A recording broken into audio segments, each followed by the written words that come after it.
YouTube, what is going on YouTube? It is your boy Huey, also known as Devious, and we are back with some more Warhammer shit.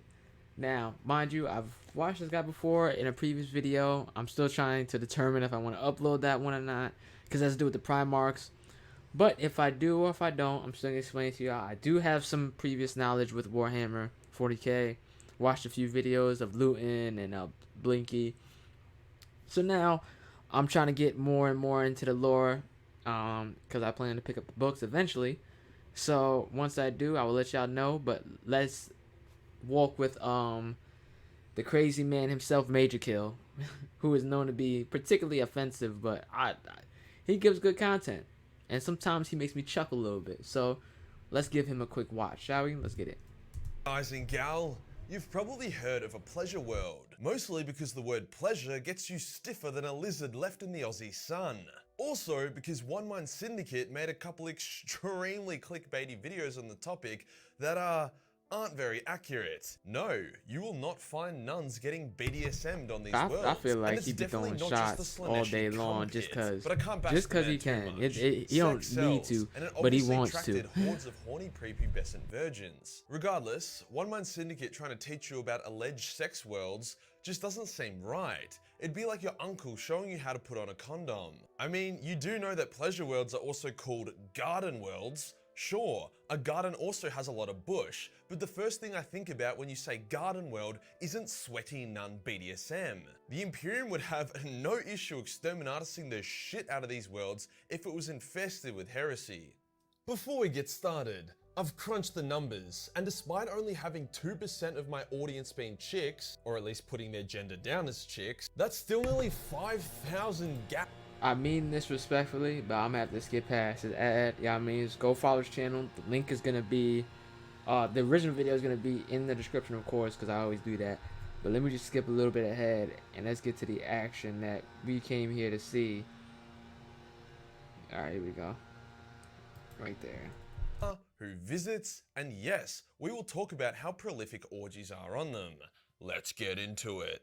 The Imperium, despite being super racist, is a very diverse place. There are a multitude of different types of planets that humans can live on.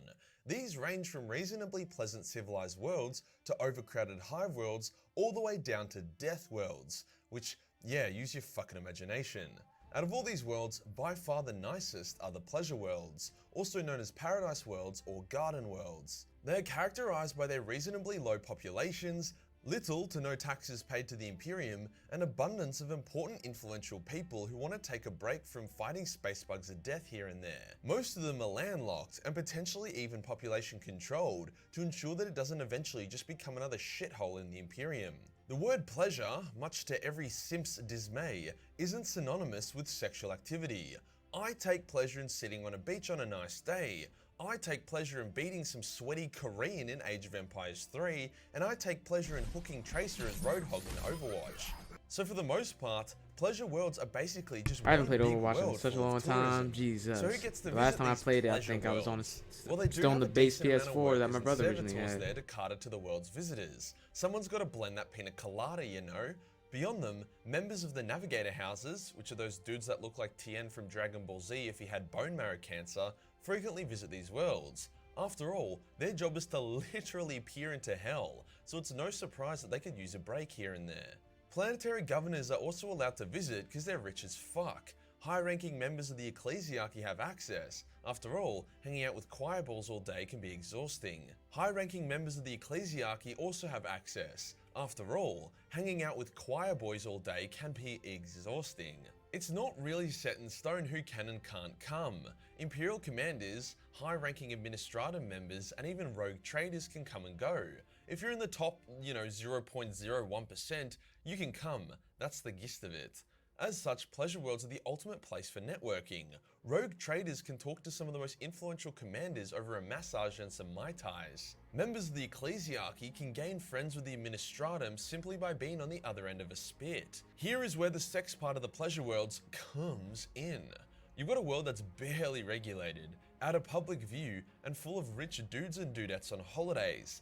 A lot of stressed out rich dudes and dudettes. Obviously, people gonna fuck. They're gonna do drugs, they're gonna have orgies, but like fuck man, Slaanesh doesn't own the patent to MDMA. Just because you double team some chick with your boy doesn't mean you're a sinner or that Slaanesh is gonna eat that ass. It Yeah, just that's means crazy. you're living your best life. That's There is crazy. no He rule said in the means you're living your Imperium best about not life. being That's allowed to funny. have mad sex. Yes, sometimes this does go too far, and there have been hidden Slaaneshi pleasure cults on pleasure worlds, but these are extremely minor and unimportant. Like there has never been a successful chaos uprising on a pleasure planet, if any uprising at all. All pleasure worlds that have been destroyed by external forces, i.e. a Tyranid Hive Fleet. To make matters harder for Slaanesh, Inquisitors also need a break here and there, and can kick back on pleasure worlds. Pretty sure if an Inquisitor was halfway through an orgy and some bitch suddenly grew a crab hand and railed a kilo of cocaine in one go, he would be like, bang! You know what I mean? Just because a world is given a bit more freedom doesn't mean the Imperium won't curb stop the living shit out of it if it gets out of line. Pleasure worlds aren't just cheeky barley getaways for the rich and powerful. They often host native populations that are uniquely gifted in very niche areas. See, in the grim darkness of 40k, people are fucking stressed out. There is a lot of shit to deal with. It gives them a Hell very yeah, there's narrow constant minded fucking world in pessimistic that constant perspective. fucking war However, in Paradise that universe. worlds, I'd be shit stressed is as fuck out chill. too, People because can I'm pretty much explore gonna their join the feelings and military talents or with an be open pushed mind. into some There is no hard labor, stocking so they can and saving dedicate their life to information something shit. beyond And I'm not. war. As such, Listen, natives I'm of gonna take the pleasure worlds are military. readily It's recruited like, by the hey, if Imperium I'm gonna go out, to I'm gonna go act out as in a bang, envoys at and least something. diplomats. And I'm They are not. so chill I'm not that they gonna be can literally pushed change the mood of and be everyone in forced the to stock room. shit. Imagine people from North Korea meeting a less brain dead version of a surfer from Noosa. Other natives of pleasure worlds dedicate their life to enlightenment and martial arts. Hence, if you're looking for some Shaolin monks in 40k, this is the place to find them. The point is that a pleasure planet is so different from the rest of the Imperium that they create different types of people that can be a huge asset. How common are these special worlds? Well, pretty fucking uncommon. Despite exporting talented individuals, they are kinda useless in the grand scheme of things. In times of crisis, they don't have armies or factories to make weapons with. The planetary conditions for a pleasure world are also very unique. If it's a super verdant world with great weather, it'll usually get turned into an agri world for large-scale food production. It's only when the world is filled with insane natural wonders as well as poor climate for food growing that they would allow it to become a pussy pad. We only really know about just over a dozen of them, with nearly half of those already wiped out. The Rapture was a paradise world that got eaten by a splinter fleet of Hive Fleet Leviathan. Calithian was a former Exonite world turned pleasure world that got curb stomped by some Cornite demons. Erudice got bombed by the forces of Nurgle, which you know never ends well, whilst Dawnbreak was attacked and retaken by the Elder.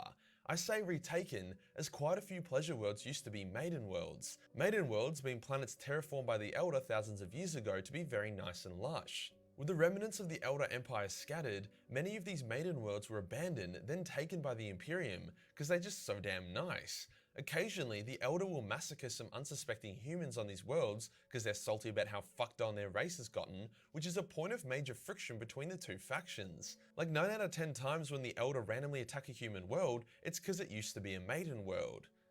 I'm actually really surprised that One Man Syndicate was able to pump out. Wow, I would have never thought that a lot of these pleasure worlds are just worlds that were terraformed by opposite. I would have never thought that. I would have thought that, yeah, I guess the Imperium of Man kind of recycles its resource, and when it sees a nice world and they take it over without completely destroying the environment, then I guess they would just claim it, take it, and then say it's a pleasure world because it's nice and beautiful. Makes sense. You know what I mean? Smart. That's probably that's one of the few smart things that the Imperium does, because the rest of the shit is stupid.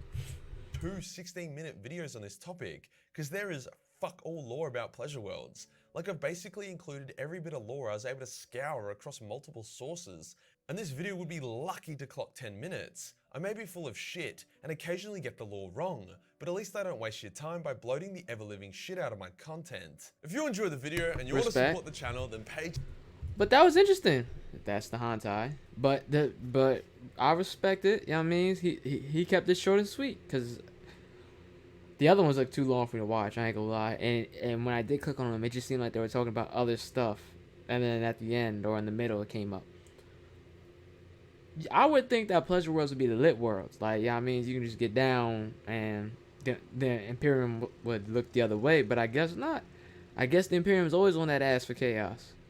You know what I mean? For Slanesh, Nurgle, Snitch or Sneech. I can never say his name. Sneech and Korn. I guess they are always looking for them because I would think that's a safe spot where people can go chill out and just get their nuts off or get their piece off. But I guess you only stay there for a little bit and it's back to war, or war comes to you, as you saw when he was describing the other worlds that were pleasure worlds that got taken over. So, but it has been your boy Huey, also known as Devious, and I will see y'all later. Deuces, man.